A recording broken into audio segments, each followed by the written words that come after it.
பரலோகத்திலிருந்து சாந்தியும் சமாதானம் உண்டாகுது.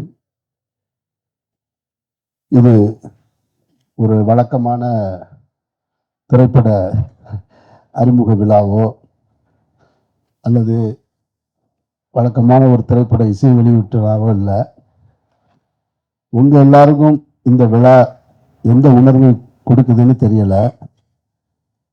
மிஸ்கின் என்னை பார்க்கலாம், நான் ரொம்ப நேரம் பேச மாட்டேன். ஆனால் எனக்கு ஒரு புது வகையான உணர்வை கொடுக்குது. காரணம் என்னன்னா, ஒரு சமூகத்தில் திரைப்படம் என்பது நான் நிறைய நேர்காணல்களில் சொன்னது, இந்த விழாவில் அதை சொல்கிறேன். ஒரு சமூகம் திரைப்படம் என்பதை ஒதுக்கி வைத்திருந்த ஒரு சமூகம். இஸ்லாமிய சமூகம் என்பது திரைப்படத்தை ரொம்ப தூரமாக, வாழ்வியலிருந்து தூரமாக வச்சிருந்தாங்க. அப்படிப்பட்ட ஒரு சமூகத்தை சேர்ந்த ஒரு திரைப்படத்தை இங்க படமாகி கொண்டு வந்து நிறுத்தி இருக்கிறத தாண்டி,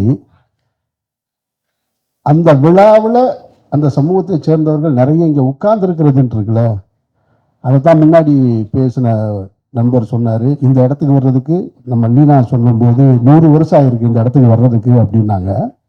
அது ரொம்ப முக்கியமானதா பார்க்கிறேன் நான். ஹபீபி என்ற வார்த்தைக்கான அர்த்தம் காதல், அன்பு, நேசம் அப்படின்றதெல்லாம் இருக்கு.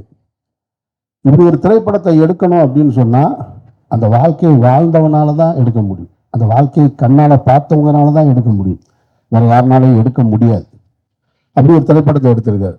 இதற்கு முன்னால தமிழ் சினிமாவில் ஒரு ஒரு இஸ்லாமிய பின்னணி கொண்ட ஒரு கதையை எடுத்திருந்ததுல மிக முக்கிய பங்கு வச்சது, இங்கே நிறைய பேர் அதை சொல்லாமல் விட்டுட்டாங்களேன்றது எனக்கு வருத்தம். ஆனால் நானும் சொல்லாமல் போகக்கூடாது.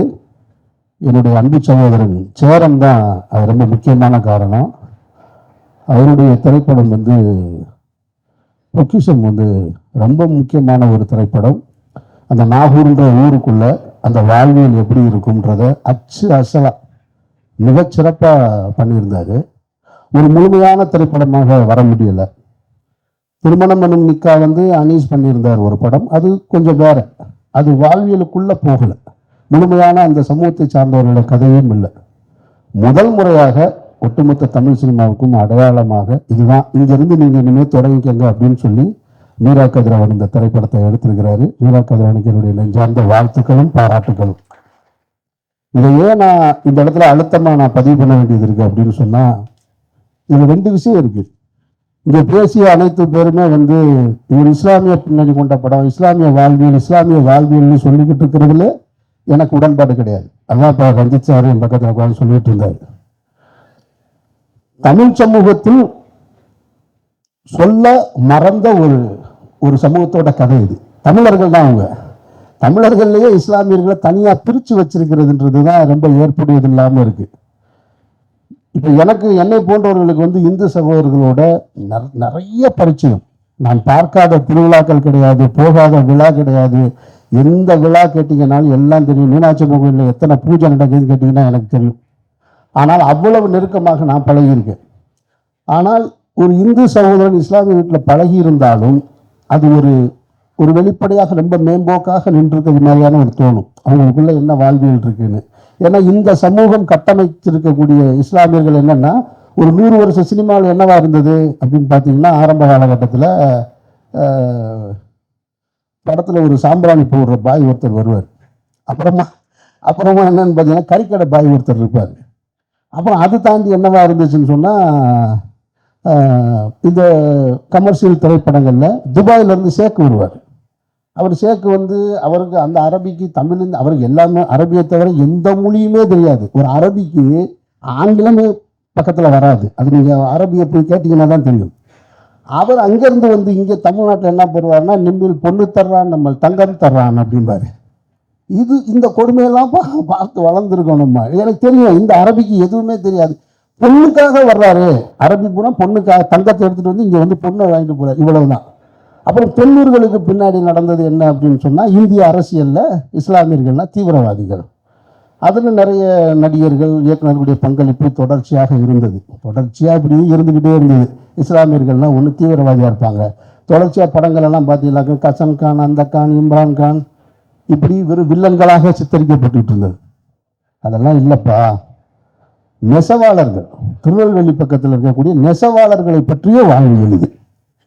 ஏன்னா நெசவாளர்கள் அப்படின்னு சொன்னால், இப்போ நான் மதுரையை சேர்ந்தவன், சௌராஷ்டிர சமூகத்தை சேர்ந்தவர்கள் நெசவாளர்களாக இருப்பாங்க. பெரும்பான்மையாக இருக்கிறவங்க, மதுரையில் பெரும்பான்மை சமூகமாக இருக்கிறவங்க அவங்க தான் நெசவாளர்கள். நான் சின்ன வயசுல அவங்கள தான் பார்த்துருக்கேன். ஆனால் திருநெல்வேலியில் இஸ்லாமிய குடும்பம் நெசவு செய்கிறாங்க அப்படின்றது இருக்குல்ல, இப்படி ஒவ்வொரு ஊர்லையும் மனிதர்கள் வாழ்ந்துக்கிட்டு இருக்காங்கன்ற பதிவு பண்ணுறது இருக்குல்ல, இந்த பதிவு தான் இந்த படத்தை ரொம்ப முக்கியமான இடமா நான் பார்க்குறேன். நான் வாழை திரைப்படத்திற்கு பின்னால் நான் இத்தனை இயக்குநர்களை சந்திச்சிருக்கிறது இங்கே தான்.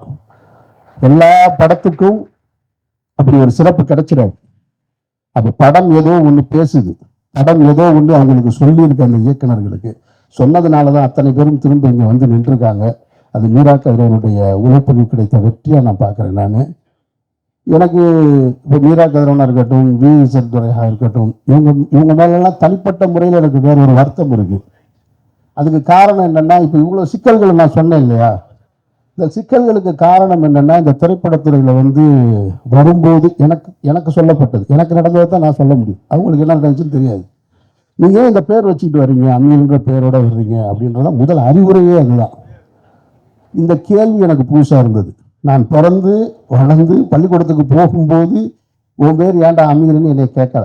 அங்கே ஒரு சர்டிஃபிகேட் கொடுத்தாங்க, நீ என்ன ஜாதி என்ன மதம் பின்னாடி ஃபில் பண்ணுன்னு சொன்னாங்களே தவிர வேற எதுவும் கேட்கல. பேர் மாற்றிக்கன்னு கேட்கல. வேற ஒரு இடத்துல வேலைக்கு போனேன், அப்பவும் கேட்கல.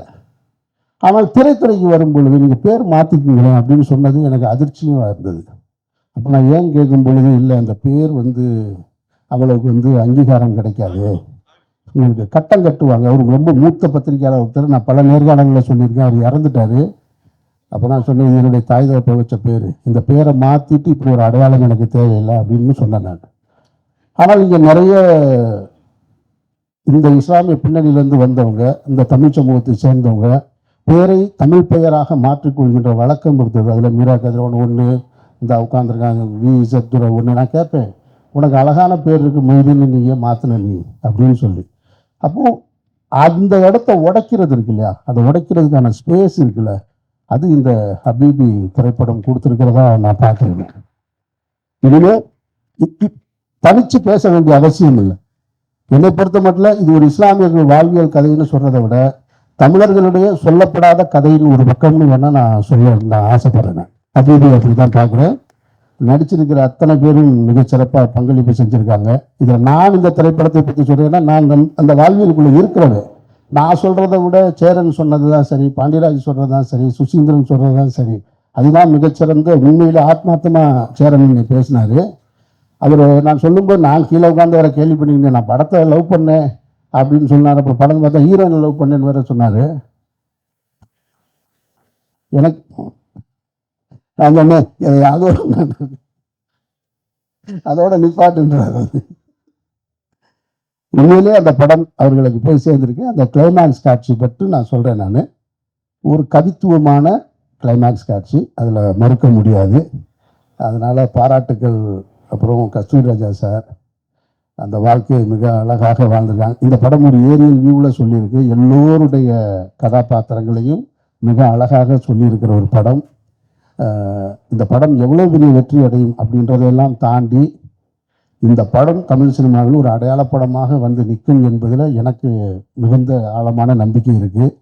படத்தின் நாயகன் வந்து ஈசா, அவன் எனக்கு உறவு, எனக்கு சொந்தக்காரப்ப, அதனால் ரொம்ப நெருக்கமாக இருக்குது. சாம்சிஎஸ் சொல்ல வேணாம். அப்புறம் சக்கரியாவுடைய திரைப்படங்களை பார்த்து பிரமித்தவன் நான். சக்கரியாவை சந்திக்கக்கூடிய வாய்ப்பு கிடைச்சது. சக்கரியாட்ட இப்போ நான் பேசினேன், நம்ம உடனே சந்திப்போம் எடுத்துன்னு.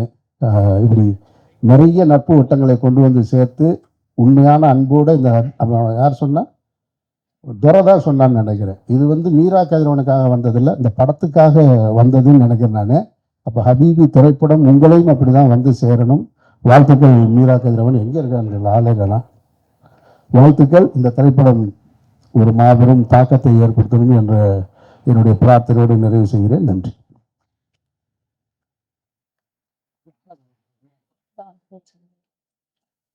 Thank you so much sir.